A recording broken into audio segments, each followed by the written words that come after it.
Oh, alive?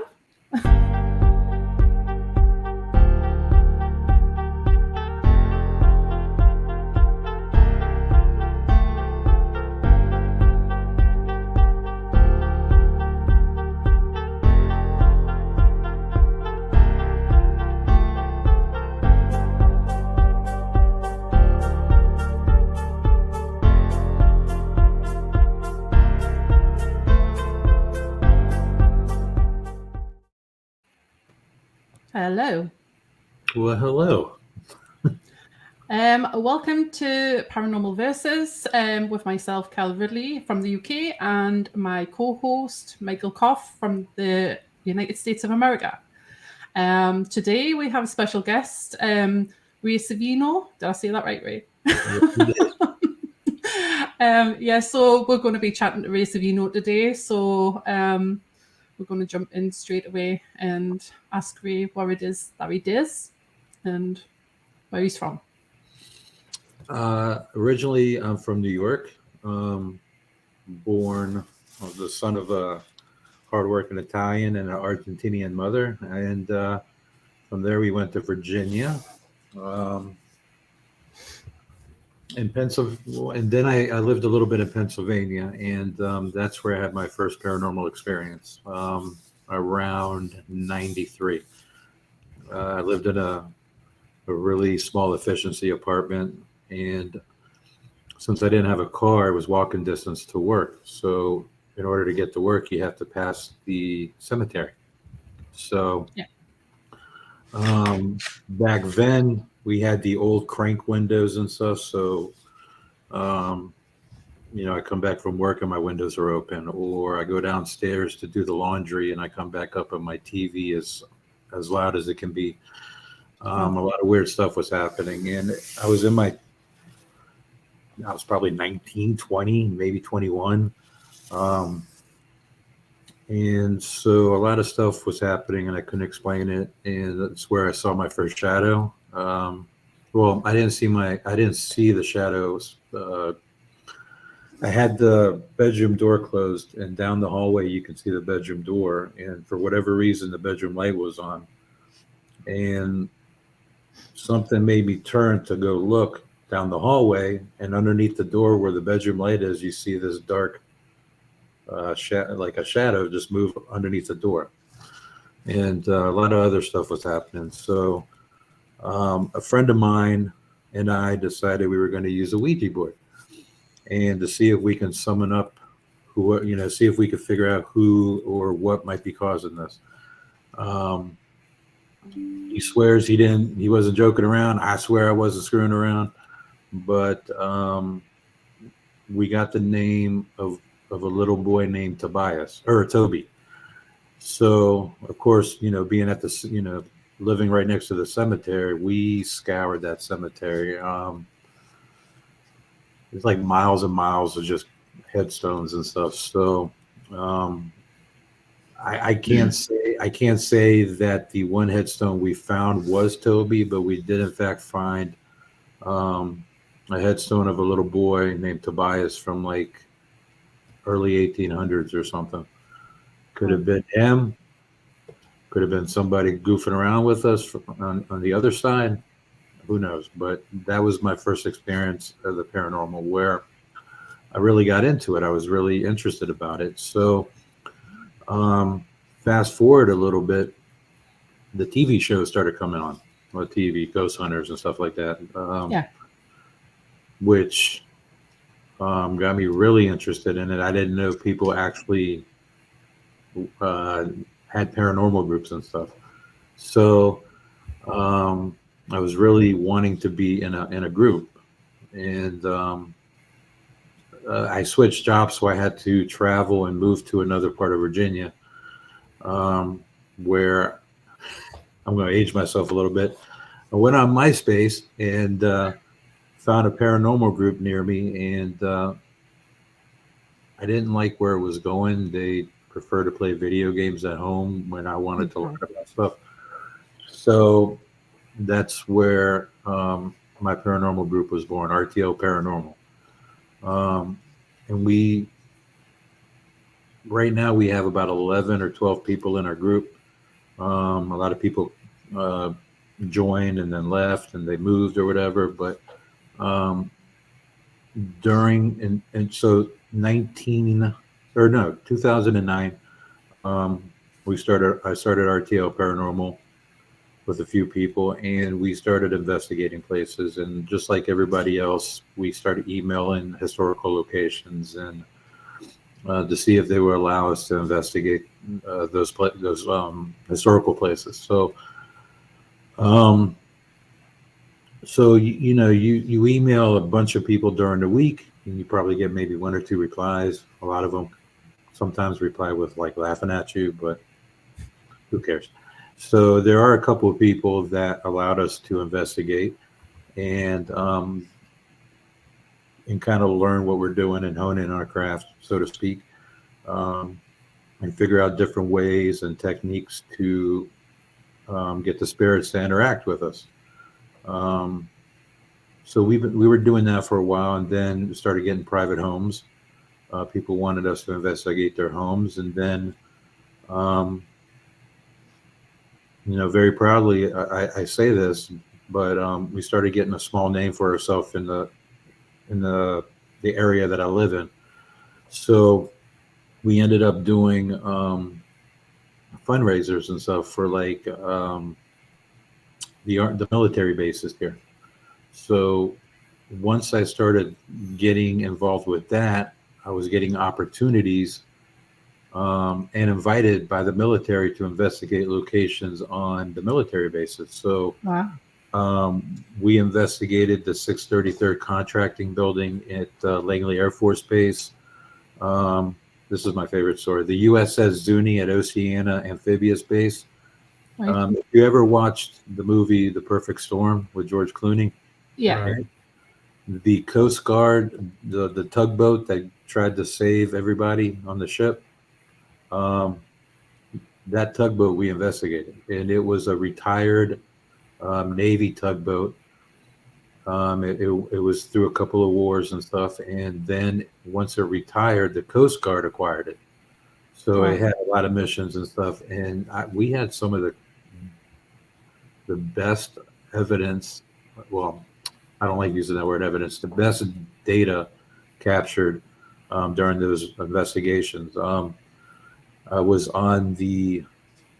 I'm not a boat guy, but the helm, I guess, where the captain steers the boat. Yes. So I'm using my camcorder again. That's how old we are. Using the old school camcorder with the mini DVs. Yeah. All of a sudden, you start hearing barking in the video, and we were nowhere near barracks or any. We were just like surrounded by water. Come to find out, the person that was in charge of allowing us on the boat that night also served on the boat in the military. So we come to find out that when they go on long deployments, they would bring a dog with them as a pet to keep them company and stuff. So I thought that was kind of cool. So That is cool. and stuff like that. So Matthew Jones' house at Eustis Army Base as well. So then I started getting to the point where I'm really enjoying doing fundraisers. So we tried. It took a lot of money, but we wanted to do something different. So we did a 2-day event at 2 different locations and brought Daryl Marston, Mustafa Gadalari, Brian Murray, and Rochelle Stratton from Ghost Hunters to do 2 events for us. One at the Exchange Hotel in Gordonsville, Virginia, and then the other one at Beacon Theater in Hopewell, Virginia. And that's when I knew that I really enjoyed doing these kind of events. So that's kind of where Flumeri Promotion started. One of the guys from the Ghost Hunters, I guess, enjoyed themselves at the event to the point where I was asked to be a manager for them, which I accepted. And so we were doing events and stuff with the guys from Ghost Hunters, and of course, as soon as I started Flumeri Promotions, COVID hit. So about a month after Flumeri started, COVID hit, and we have all these rules and regulations and stuff, but somehow we were managing to, go by the guidelines and stuff and still have a safe but fun event. And, 3 years have passed, come and go. I still do stuff with Mustafa Gadalari and Kristen Lumen. Also, I have a new set of talent now that I can't wait to get you guys to see at these events, hopefully in the near future. So, I'm looking forward to it. I'm excited, very excited. It sounds really good, that. So I got a quick question for you, Ray. Yes. What does RTL stand for in your name, and who came up with it? RTL stands for Ray the Loser. No, I'm kidding. Ray RTL originally was came up. It was one of the guys from the group came up with Real Truth Learned. I really didn't like how that sounded, and also I'm not really a big fan of acronyms. I think it's kind of cheesy. I mean, no disrespect to anybody, but just me personally. I'm going to be 50. I'm going to be 52 this year. I don't need an acronym to, make it sound cute for my group. So I just decided RTL. That's it. What's it stand for? Absolutely nothing. Just leave it at that. I think it's a lot better that way. That works though. Nothing fancy about it. I'm a no frill kind of guy. I don't try to razzle dazzle people and impress people. I just leave it at RTL. We'll call it a day. Yeah, best way, man. Saves on the business cards too. Exactly. Flumeri Promotion. The name Flumeri has a better story, I guess. Me and my father. He was my hero. So he was born in Italy, in Flumeri, Italy, and could have stuck with Ray. He was born in Flumeri, Italy, so I just took his birthplace and just made it into a company. So he was touching. He was very well respected in his community. He was a hard worker. He had respect for his employees. He had a family. He was all about family. Family was very important. And if you were a friend and a good friend, he was loyal to you and you were loyal back. You were part of the family too. And that's kind of what I try to instill at Flumeri Promotions. I'm not a business guy. I don't look at money and all that other stuff. I don't think of the people that come to the events as guests or ticket buyers. I make it a real point, and the rest of the Flumeri and RTL family will also agree that we bend over backwards at our events so that when you leave the event, not only do you leave educated, you leave happy, you have memories, but you also leave the event as if you knew us for years. And that's what I enjoy the most about these events. I don't look at a face and not remember it. And I think when you make people feel special, and you take the time to educate and have a good time with them, they're going to remember that. And not only are they going to remember it, they're going to keep coming back to your events. That's probably the most important thing for me, for them to enjoy themselves, and not only enjoy themselves, but get an education about what we do at an actual investigation. We don't sugarcoat stuff. We don't do like the TV shows where they use all this glam and stuff. We actually have the guests actually use the equipment and learn about the equipment from the people that are leading the groups. And that way, when they get so into it, they get so into it that they want to learn more and then either want to join your group or make their own group. And I think that's great because it doesn't hurt to have another group. I mean, we have paranormal groups all over the place trying to learn stuff. And I think if we could just incorporate it where people not compete or fight with one another and think that one is trying to take a spot or whatever, if they just work together, I think we could find more data that will lean toward proof of an afterlife if we just work together somehow.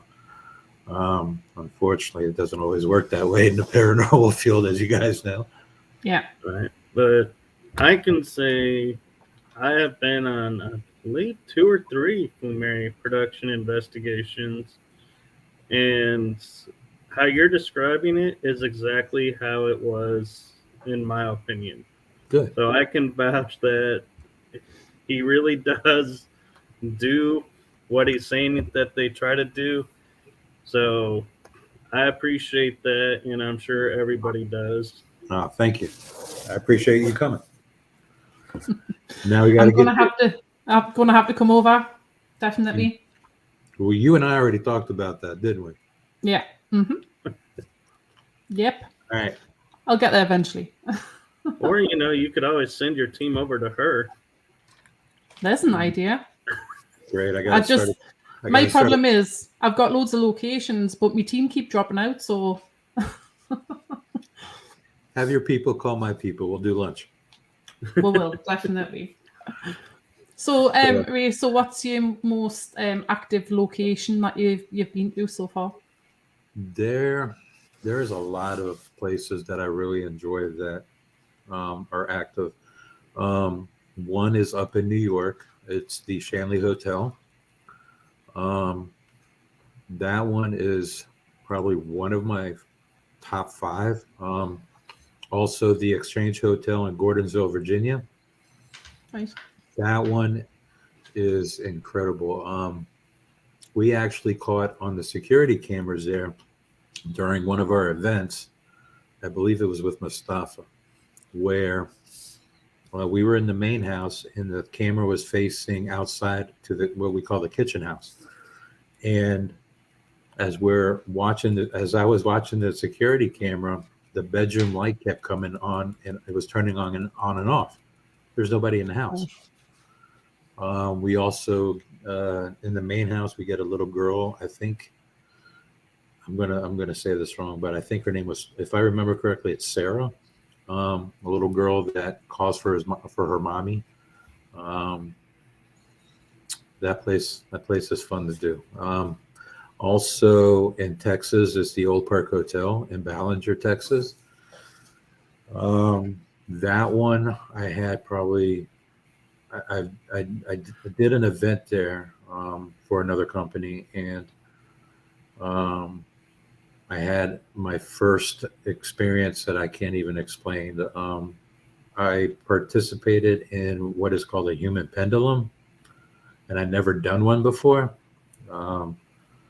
According to the people, because I kind of lost memory, according to them, one of them said my eyes changed colors and dilated, and I was unresponsive. They tried to take me out of the room to go outside to get fresh air or something, and they said I kept falling down. And you've got no memory of this? I have no memory of any of it until I was outside, and I was kind of in a daze for a little bit. Also, the owners of the Old Park Hotel is a great place. Connie and her husband, they're doing remarkable stuff over there. They're going to do a Paracon that you guys really need to check out. So go to the Old Park Hotel Facebook page and get the link to get your tickets, because from what I hear, it's a great lineup over there. It is. Also, I'll be there. Oh, are you? Cool. Also, they have a lot of people going over there, guest investigators and stuff. Also, West Virginia, the old hospital on College Hill. that place is probably my number one that I've been to that was the most active, because we did the first time I was there, we did a 2-day event with everybody from Ghost Hunters, and um, we I have a photo somewhere on my Facebook album of Mustafa, um, not himself. He doesn't remember a whole lot while he was sitting in that room, and the picture captures exactly. It's probably one of the most creepiest pictures I ever seen of Mustafa. Like, he didn't know what was going on. He didn't. Wow. He says he doesn't remember a whole lot of anything. We also kept our cameras. We had security cameras and all throughout the hospital. Um, we overnight. So after the event was over, we just kept them running. And before the event, we were reviewing stuff the next day before the event, and we were hearing banging and screaming and all sorts of stuff. And there was no indication of anybody trying to sneak in during the night, and none of that stuff. So I would say Old Hospital and College Hill is probably by far my favorite place to go to, because it is off the charts. And I enjoy. It's not that often that I get like creeped out. That place creeped me out. Wow. So, have you ever like wanted to investigate like anywhere else, like Scotland, the UK, Ireland? Absolutely, but somebody Europe? needs to start a GoFundMe for me. I know that feeling. It's a little pricey for me, unfortunately.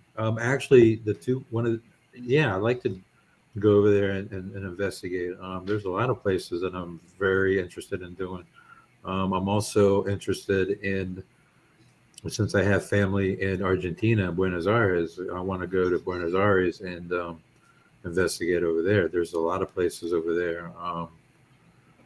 Especially, there's supposed to be like a haunted playground where the swings by itself, supposedly. I want to see if I can. I have an idea that it's not paranormal, but nonetheless, I still want to like go anyway, because Buenos Aires is beautiful. Yeah. I know, of course, Italy, because of my father. So I want to. Oh, go ahead. I wonder. I know. I think it's Ben Hansen and his show Paranormal Fact or Fiction. Did Right. they go to that swing in Argentina? You know what? I believe they did, and I think you know what they cut. No, you're right. They debunked it, didn't they? I think they sort of debunked it, but I'm not 100% sold that they did or didn't, but they came close, I think. That whole area, if you really think about it, after World War II, you had Germans fleeing Germany and going to Argentina. Jewish people. When the last time I visited my family over there, it was crazy to see. You had German people living there, Jewish people. I've seen African Americans over there living, and Asian people, and they're all speaking Spanish. It is the most bizarre thing I've ever seen in my life. Coming from New York, and you like see an Asian guy like speaking Spanish. It's like crazy, but it's also beautiful because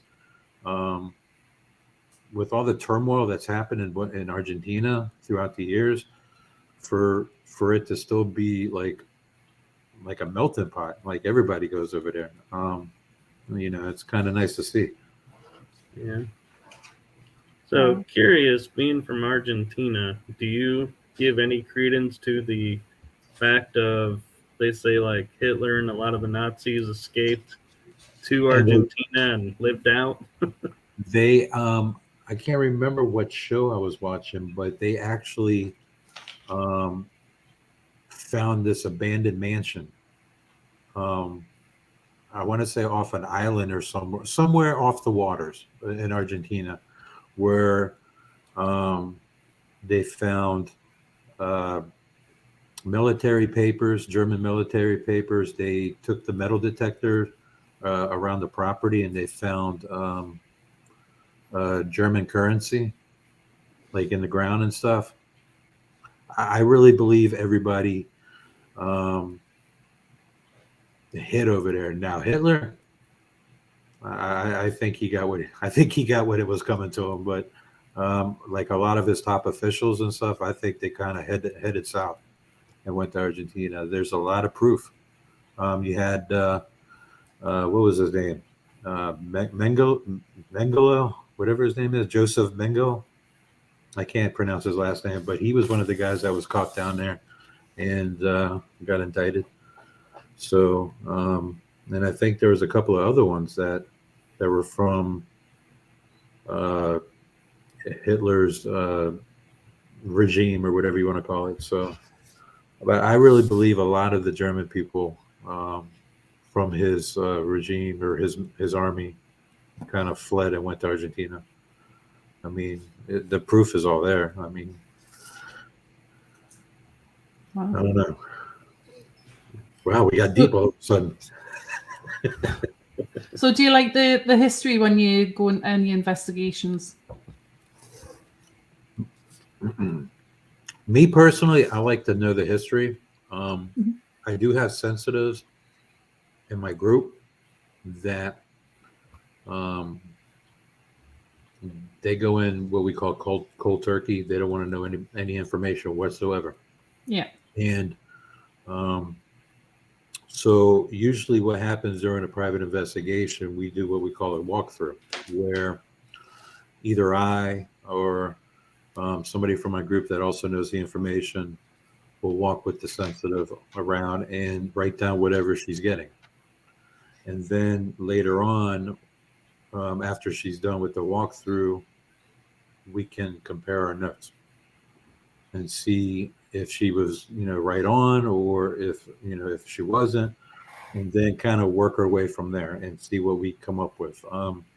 I like knowing the history, but I don't like using the history as part of the investigation, because you really don't know, in my opinion, you really don't know what's there. I mean, it could be a historical aspect to it, but then again, it could be, other things. You have wandering spirits, you have residual, you have Native American, if depending on where you are, stuff like that. Not everything is from a certain era. It could be anything, as long as there's some sort of turmoil or strife or something specific that would cause a spirit to want to stay or get stuck there. That's true. We've got a question from Rachel Bradley. What have been your scariest experiences, and what locations? What have excuse me, Ade, I'm not with it. Rachel Bradley is part of Flumeri Promotions and RTO Paranormal. She tried to be sneaky. What have been my scariest experiences? And we're not including exes, right? If it was paranormal, it's got to count. It was definitely abnormal. I don't know paranormal, but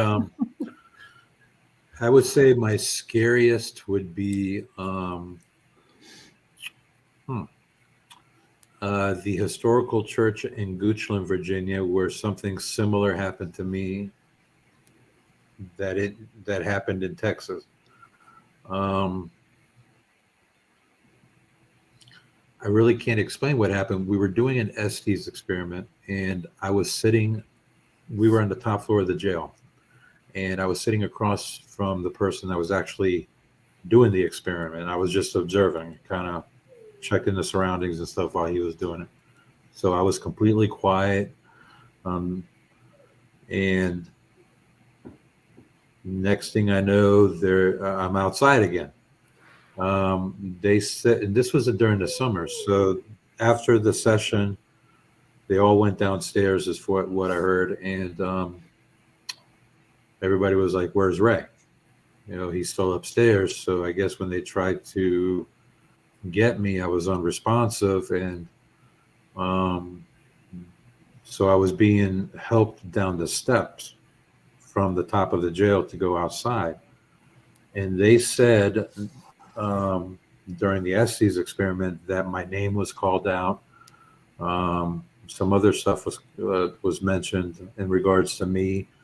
So as I was coming down, they said I looked like a prisoner that was shackled around the ankles and hands, because I was walking like this and kind of walking in a way where your walking is limited because of the shackles. More of a shuffle. Yeah, shuffle. And of course, when we got outside, once again, I had to get cleansed. So that's only happened once. That's only happened twice. Once in Texas and once there. I've never had that situation before. My theory about it is, I kind of noticed as I got older, I got softer. I'm a little bit more emotional and sensitive. So I'm wondering if your aura around you kind of gets softened a little bit, where spirits can kind of take advantage of the situation. Because that never happened to me in all these years that we've been investigating before. But I have noticed that as I got older, things are happening a little bit more than they used to, or it did in the past. So who knows? Do you think that's just because of today, or do you think it's always been that way? I think it's a little bit of both, honestly. I can't really put my finger on it, and I really can't explain why I think that way, but I kind of want to say it's both. Right. So. Okay. It's the same. I've spoke to like a lot of people who's part of investigation teams, and they all seem to think that it seems to be like ramping up quite a bit compared to what it used to be years ago. There wasn't as much activity back, like when people first started doing it, compared to what there seems to be now. So, you know what? That's funny you mentioned that, because I have been talking to a few people, one in Australia and some others kind of sprinkled around, and they pretty much are saying the same things. They're experiencing and noticing weird stuff in the environment. They can't really put their finger, like these weird noises that come out of nowhere, almost as if somebody turned the light switch on and off really, really fast outside. Now, to have one person say that, but then you have different people who don't know each other saying that in different other parts of the world, that's something you have to really take into consideration, and maybe kind of do a little bit of research on it, I guess. Yeah. So what's your thoughts on mediums then, using them in investigations? Mediums, I'm more of a double XL myself, but I honestly think they are an important aspect to an investigation, especially the ones that are actually mediums,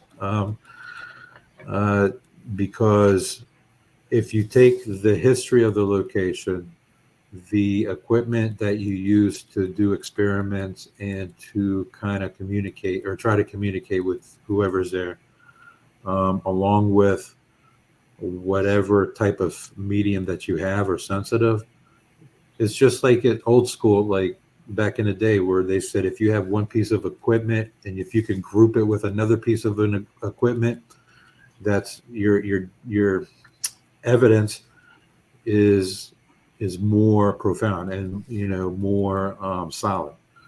So I think with knowing the history, having the medium there, using your equipment, and trying, and then documenting everything, and you group that all together, whatever data that you have will be more solid and a lot harder to dispute. In my opinion, I think mediums are very important during an investigation. Unfortunately, there's a lot of them out there that I don't know how to say it, but I don't. I'll get myself out of this. Hold on. They're not as sensitive as they would like. How's that? Yeah. When you go to an event as a sensitive, and if before the event you're trying to get as much information as you can online before the event, that to me raises a little bit of suspicion, I guess. You know, or what I call cold call, where they kind of say certain phrases and stuff to get a response from somebody, and that way they take that response and they kind of figure out where to go with that response to make it look like there's somebody. So is that your doggy? Is that your dog whimpering? I heard a dog. Oh, can you hear her? I Yeah. can't hear her. I've got earphones in, so I can't hear everything. It took me a second. I'm like, well, I know I ate. I know I'm not hungry. Yeah, it's either that or it's a spook in my house. I'd rather it be a spook than me dog whimpering. It's too noisy. So what do you? Oh, go ahead. D&M made a suggestion, and I'm kind of curious. I want to turn it into a question of: have you ever tried this when you're doing the human pendulum using a ghost box? Like I said, I was a participant. I was actually, I've kind of volunteered and doing this, but so it was my first and only time doing it. But there was someone walking around the circle asking the questions, and I'm supposed to lean a certain way or whatever for yes or no.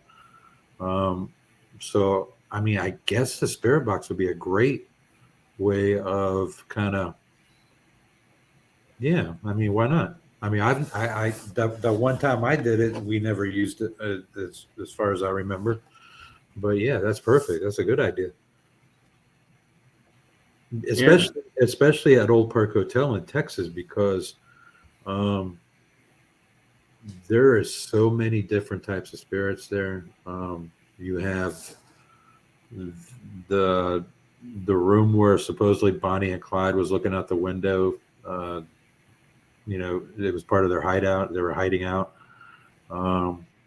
You have possibly wandering spirits going from between.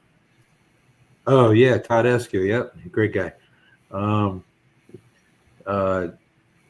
Spirits coming from in between the jail that's across the street to the hotel. Then it used to be a brothel, if I'm not mistaken.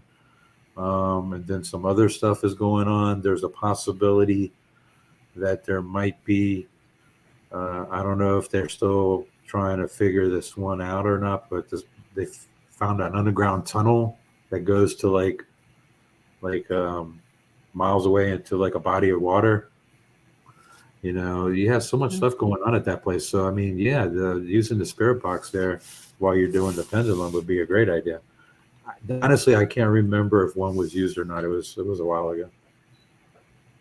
I don't think there was one used that night, but I was there, but I wasn't participating. But I heard all about everything, and Carla was there as well. And I don't believe anyone ever mentioned anything about, oh, on the ghost box we got this or that. So yeah, I would mention to say they didn't use one.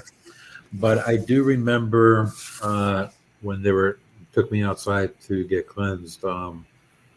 They got the parathug herself, Miss Beth Allen, on the phone to help cleanse me. Which, thank you, Beth. That's amazing. Yeah, Beth is awesome. Yeah.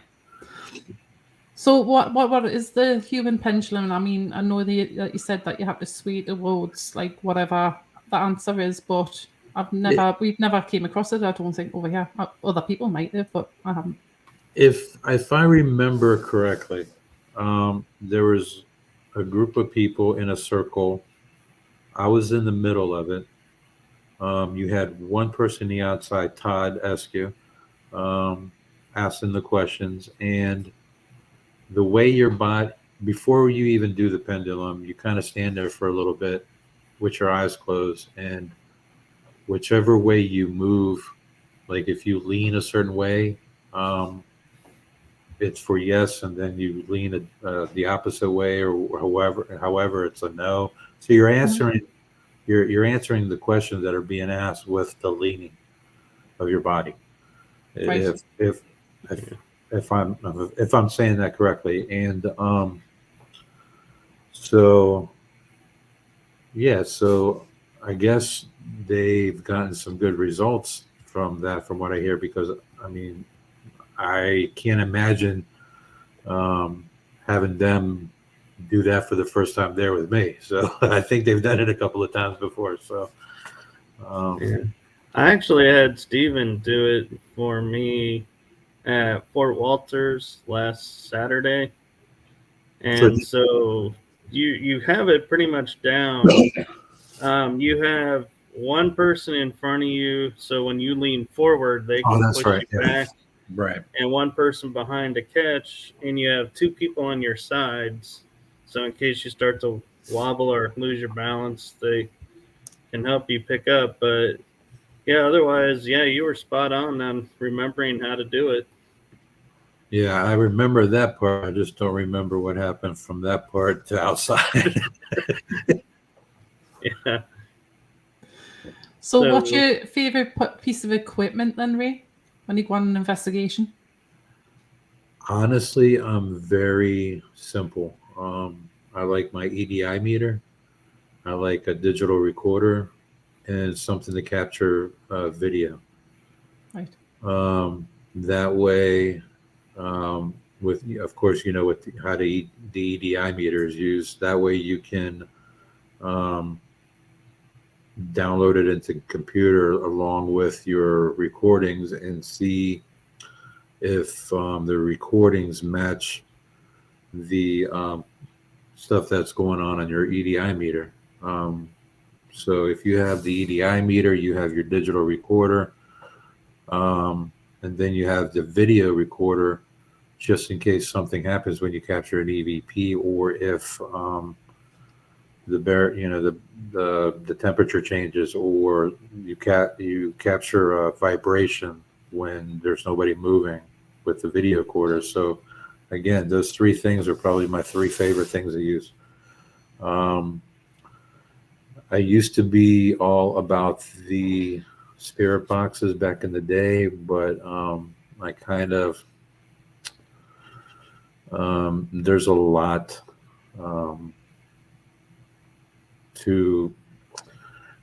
I don't like anything with radio frequencies, and I don't like anything with a word bank. There's just too much to cause false positives, if that makes any sense. Yeah. Now, I do have a story about, if you guys are familiar with the Echovox. So 2017, my father died from adenocarcinoma. It's like a lung cancer. And so 3 months after that, I did an investigation at a horse stable. So I'm all the way in the back of this horse stable, 3 hours away from my father's house. My tablet I never took my tablet anywhere for my father to be near it.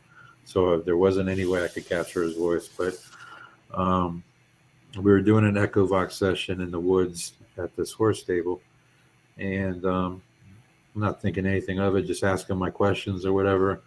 Have my digital recorder there to listen for the responses and stuff. A couple of days after the investigation, I started reviewing the audio, and if you are familiar with the Echo Vox, you have the female and the man kind of spitting out words or syllables and stuff.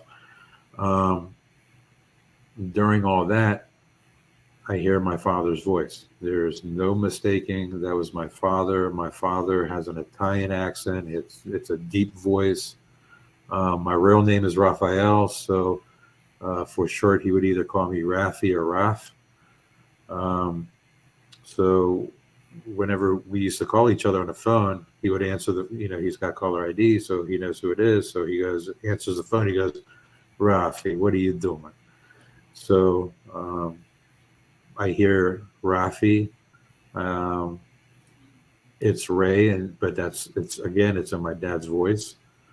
And then at the very end of the audio, you hear, where's Ray? And it's all my dad's voice with the accent and everything. Oh. While he's saying all that, I noticed that the male and the female on the Echo Vox program isn't bantering, shooting words back and forth to each other. It's just straight my father. And I thought that was kind of interesting. Wow. And I can't figure it out. But to me, I think, because my name gets called out a lot on the Echo Vox, and I'm thinking that there's some way that it records, like during sessions and stuff. I mean, and they keeps it in the word bank. I'm not Sheldon Cooper. I don't know how that stuff works, all that technology stuff, but I really think that that's why people hear their names a lot through the spirit boxes or Echo Vox or the Phasma Vox. That's why I don't like using it anymore, or as I don't use it. People in my group do. But now I have a friend of mine, Ron Iacovetti, who has done a lot of research with spirit boxes and stuff, and his and Lourdes Gonzalez, and they went from the spirit boxes now to what they call DRV, direct radio voice, where all they're using is the sound bars that you hook up to your TVs to amplify the sound. They hooked that up with just white noise, and it's amazing. Just with the white noise, all these voices started coming out of the sound bar. I was at a Paracon a week ago, and I saw him do this for the first time, and it was crazy. We were getting questions or answers to questions. We tried to get them to say Flumeri, the word, and my name, Raphael, because Ray is pretty easy to kind of. So I said, okay, let's make it harder. Let's say, can you say my name, Raphael?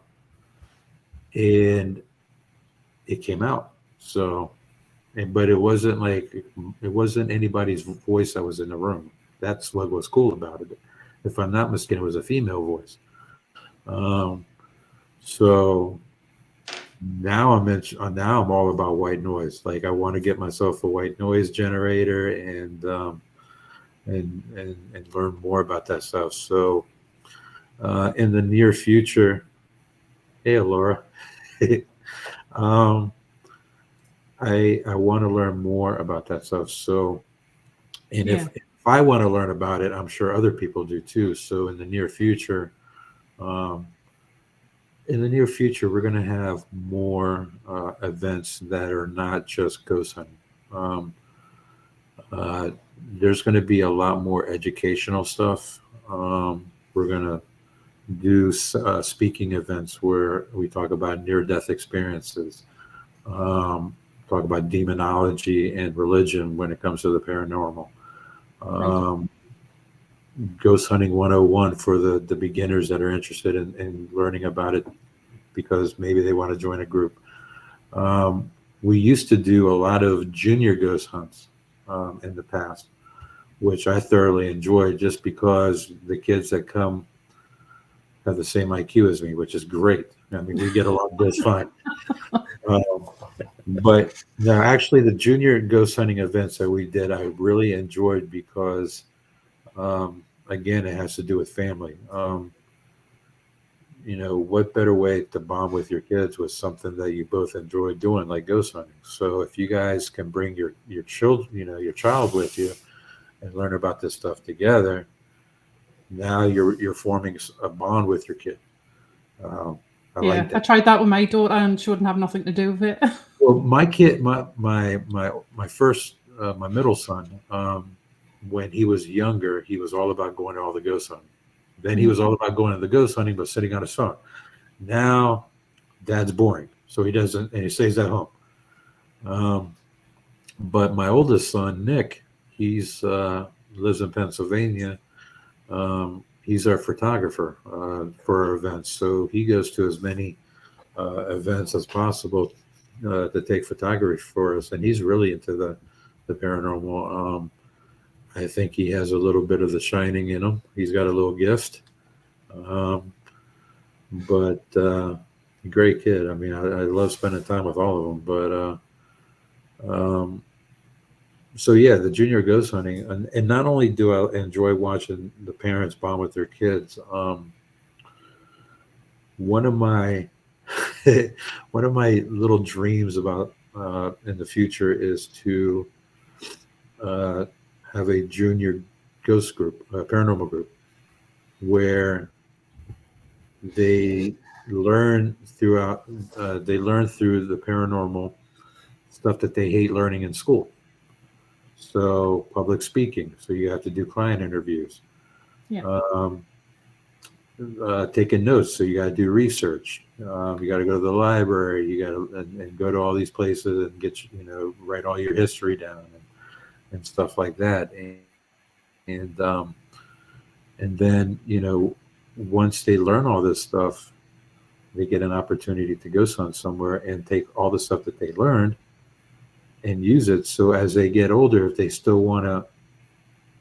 still interested in being in a paranormal group, when they get to be young adults, now they have the experience. So yeah, that's really good. That so I'll have to sign my grandson up for that. Bring them over.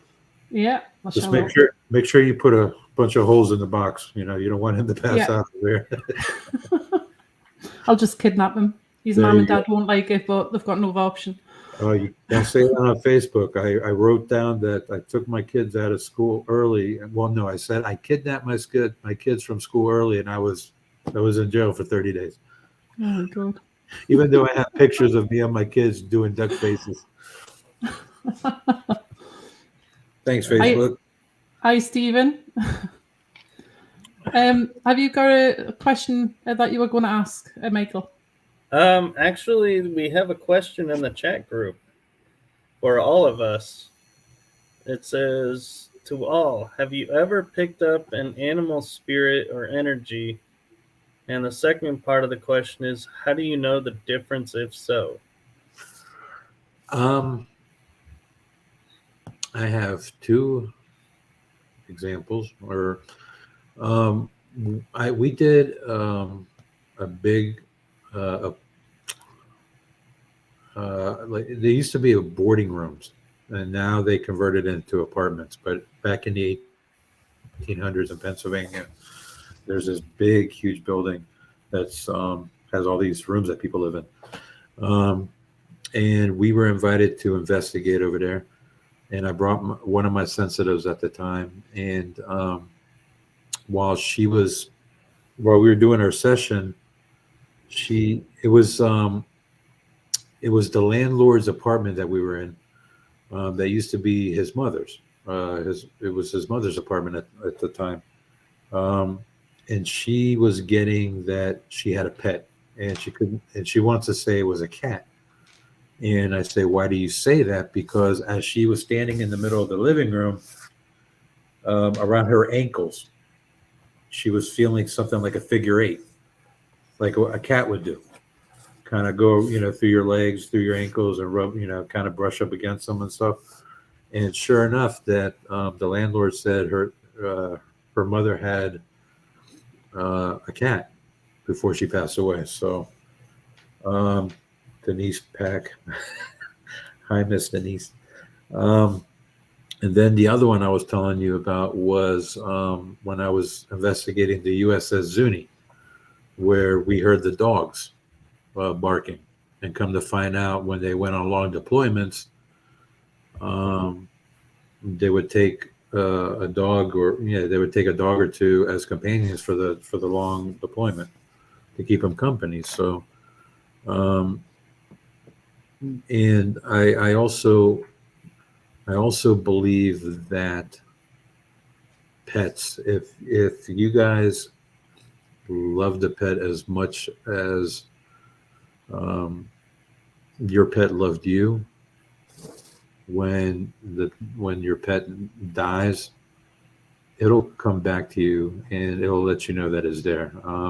Yeah. Sometimes it's subtle, sometimes it's not so subtle. And if you have another pet that was, good friend, if they were like playing with each other and stuff, and then the one passed away, the other one will sense it. It's funny because I've seen a couple of friends of mine that, well, actually one at a bed and breakfast where she had corgis, and one of them passed away.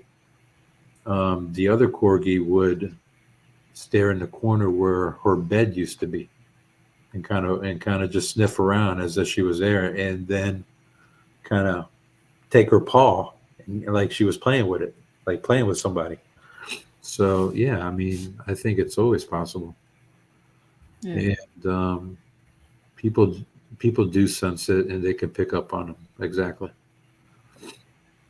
How about you, Michael?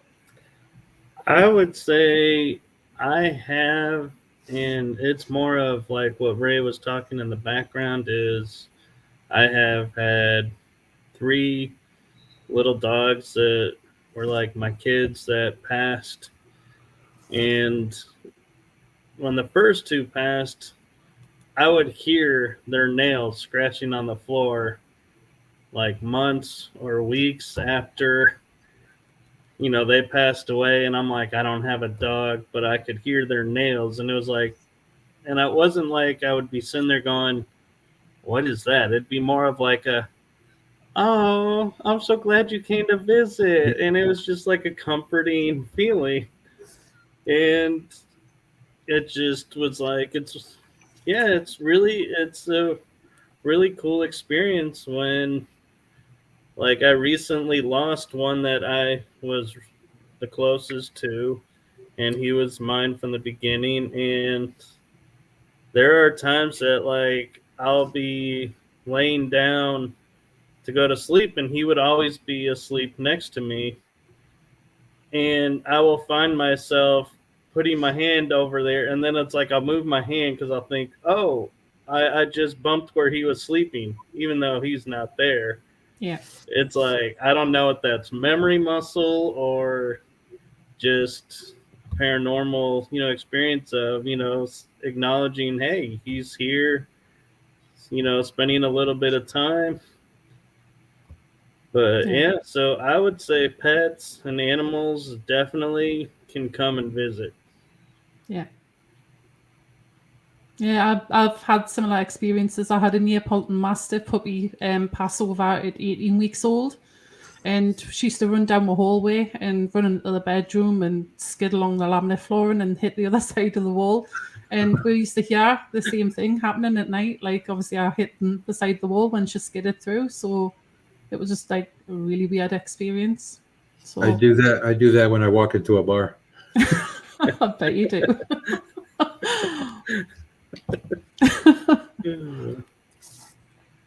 I've just noticed the time there anyway. Hi, So Stephen. where would we find you if anybody needs to find you, Ray? What's your details? Right here. Not your address. If you guys want to, you guys can find me at just the RTL Paranormal Facebook page, the Flumeri Promotion Facebook page, or just hit me up on my Ray Savino page. If it's if you're interested in doing an event with one of the talent that we represent, you can contact me at flumeripromotions@gmail.com. Cool. And I mean, I would give my phone number out, but I don't know. There's a lot of weirdos in the paranormal world. Yeah, you'll get quite a few phone calls, I can imagine. Give or take. And just to clarify, I did put the name Flumeri Promotions in the chat room. Oh, thank you. I believe I spelled it right even. You did. Very good. Well, do you want to finish off, Michael? Oh, all right. Well, thank you, Ray, for coming and sharing this hour with us. Thank you for having me. It was my pleasure. And thank you to everyone who came into the chat room. And hopefully we got everybody's questions asked and answered. And thank you all for coming. Thank you, Kell, for putting this show together and allowing me to co-host with you. Thank you. So from all of us here at Paranormal Versus, Ray, I want to take a moment and say our condolences for the loss of your father. Oh, thank you. I know that's hard. Yeah, I mean, it's been a few years, but it's still a little rough. Yeah. So go ahead. But he's always with me, so. Yeah. Yeah. I think there's comfort in knowing that. Yep. All right. Well, thank you all for coming. And if you're going out ghost hunting this weekend, stay safe, have fun, and good hunting. Take it easy. Bye. Bye-bye.